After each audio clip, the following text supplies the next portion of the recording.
The death of Grand Admiral Thrawn may just seem like one step further in the war between the New Republic and the Empire in the post-Endor timeline. But when Thrawn was betrayed by his bodyguard Rook, with betrayed in scare quotes, because can you really betray someone who's poisoning your planet to keep your people in perpetual servitude, and killed at the Battle of Bilbringi, the New Republic really thought that might have been the end of the major fighting. Before the conflict with Thrawn, the New Republic was fully established as the leading government in the galaxy, and Thrawn was the one fighting from a disadvantage.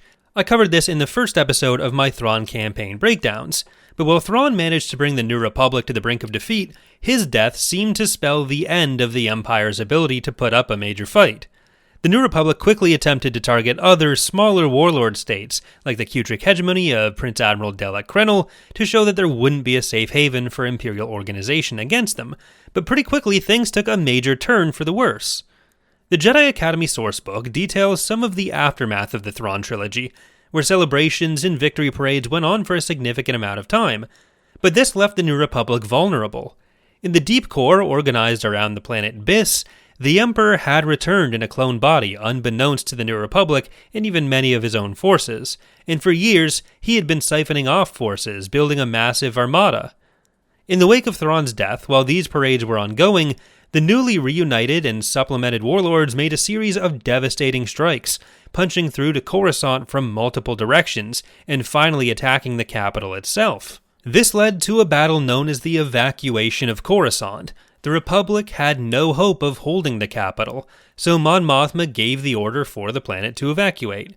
General Garm Bel Iblis carried out the evacuation, while other command duties in defense of the planet fell to Wedge Antilles, Luke Skywalker, Lando Calrissian, and everyone who liked and subscribed for more. I'll include a more direct overview of the battle itself when we get there in the campaign breakdowns, but aside from just the loss of the capital, which some believed would spell the end of the New Republic entirely, the Jedi Academy sourcebook highlights another incredibly damaging effect.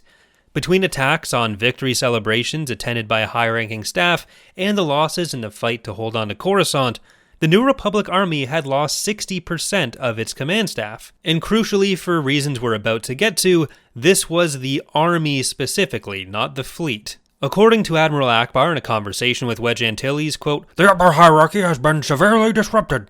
Sorry, something in my throat there. The upper hierarchy has been severely disrupted. We still have majors and colonels aplenty, but above that, you must understand that this information has yet to be made public, end quote.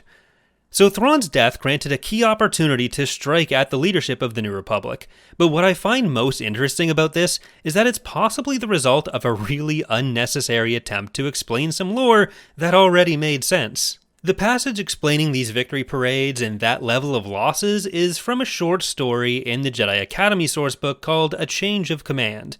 And the main part of the story is that Admiral Ackbar is trying to convince Wedge Antilles to take a promotion to the rank of general.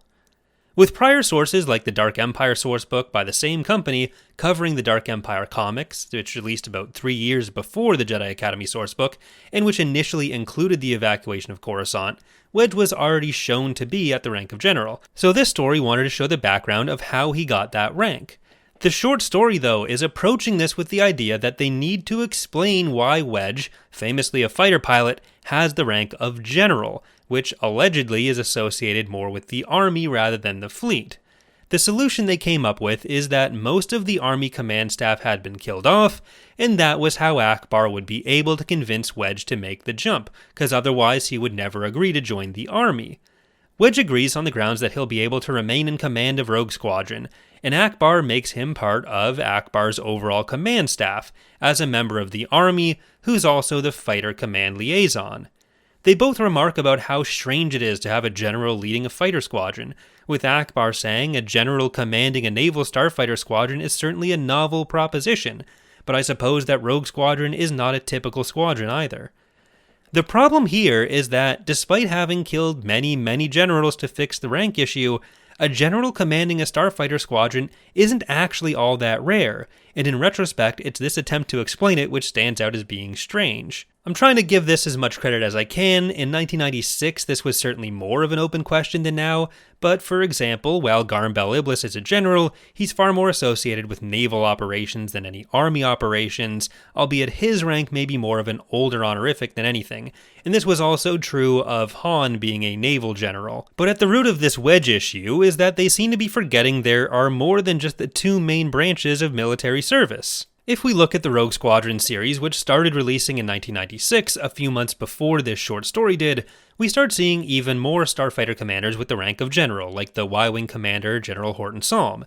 In general, generals seem to be the standard rank within the New Republic Navy, denoting command of starfighter operations within the fleet. This is because, while starfighters tend to get ferried around by ships, starfighter command ranks are more based on real-world Air Force ranks, even though they are in practice probably more similar to naval aviation, which is typically under the control of an admiral of some form. But in either case, the idea of starfighter command, which is basically just an Air Force with less atmosphere, being under control of a general, really isn't all that weird. If anyone had bothered to explain all of this to Wedge during his meeting with Ackbar, he'd probably be pretty annoyed that he was now a so-called ground pounder, when plenty of other starfighter commanders were also able to be generals. Even in Dark Empire, where Wedge has this title in the Dark Empire sourcebook, which mentions his reluctance to be promoted, he's primarily still doing fleet operations, as is General Lando Calrissian, who's leading fleets from a Star Destroyer bridge. Wedge's hesitancy to become a general, which is mentioned in the Dark Empire sourcebook and is a big part of his character in a lot of novels, is because he was afraid to become a desk jockey, not because it meant transferring to the army. He wanted to maintain his role leading the rogues directly, which is why he normally turns the promotions down. So really just a quick video today covering something I thought was kind of funny in its likely background, while also having a significant lore implication of completely wiping out a faction's entire command structure. Thank you for watching, and remember to leave a like and subscribe if you've enjoyed the video. Special thanks, as always, to the patrons whose names you're seeing on screen, and whose support makes this channel possible.